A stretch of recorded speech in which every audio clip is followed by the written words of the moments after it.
Well, good day, folks. We are here at the Queen of Heaven Cemetery in Rowland Heights, California. It's in Los Angeles County.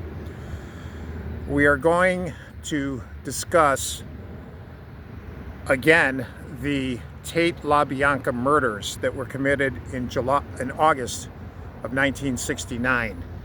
This is the second video I've done on the Tate LaBianca murders, which was orchestrated by Charles Manson. I already did a video months ago on Sharon Tate and her unborn son, Paul. I will put a link to that video in this one in the description, so you can check that out yourself. But we're going to discuss the very first victim of the cult of Charles Manson, Stephen Earl Parent. He was only 18 years old. We're here at the Queen of Heaven Cemetery, right at the entrance. Stephen is, as you come in here, in this entrance here, he's to your left. So he's over here.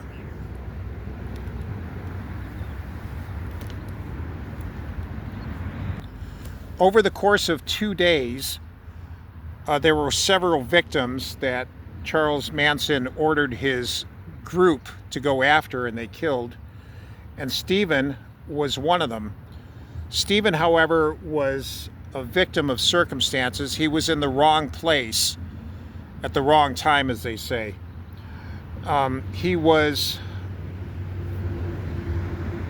He had just graduated from high school. He attended the Arroyo High School in El Monte. He graduated in June of 1969. He had an interest in electronics. He was planning on attending the Citrus Junior College, which is up north a bit in Glendora, California. So at the time of this murder, he was working 2 jobs to try to earn his way through college. First, he was a delivery boy for the Valley City Plumbing Company during the day, and he was a part-time salesman for Jonas Miller Stereo Shop. Now here's where his path took him down a very unfortunate end.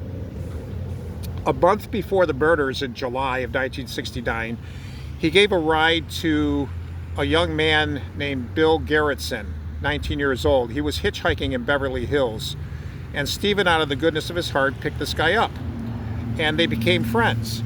So it turned out that Bill Garretson was the caretaker of the Cielo Drive property where the murders happened.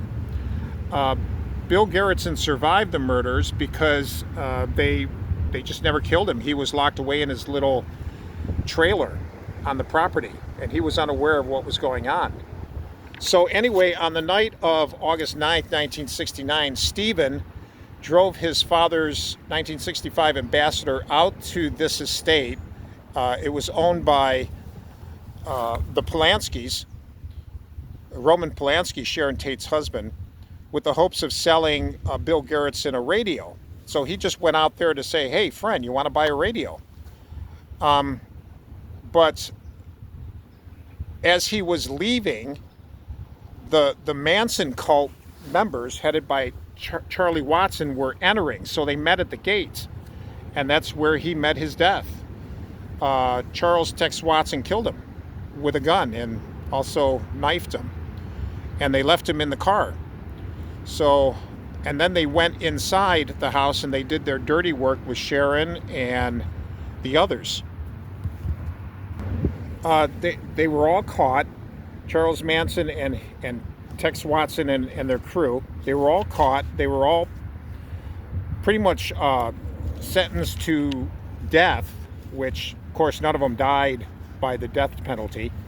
Charles Manson himself finally died in 2017, but Charles Tex Watson is still alive, and he is in the Richard Donovan Men's Center.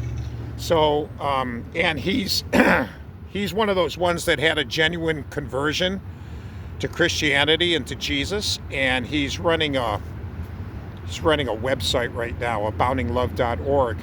But yeah, he's still in custody, and he's definitely not the same guy he was. He has changed. But unfortunately, we're not here to discuss Tex Watson. Stephen Parent lost his life Unfortunate victim of a high international profile case. Now let's go see his grave. It's right up here. Stephen was a hard-working young man, just graduated high school. He was going to go on in a very rewarding field in electronics until these monsters took his life. Several of the Manson crew died in prison. A couple of them were paroled. Charles Manson himself died in 2017. But anyway, this is Stephen. Born 1951, died August 9th, 1969. He's the first victim of the Tate LaBianca murders. In his honor, stone. Rest in peace, Stephen. I'm very, very sad and sorry this happened to you. Justice will be done in eternity. But right now we have the very imperfect system of justice in this life. So my condolences to your family, whoever is still alive. I just want them to know, in case they run across this video, that I'm thinking of their relative Stephen.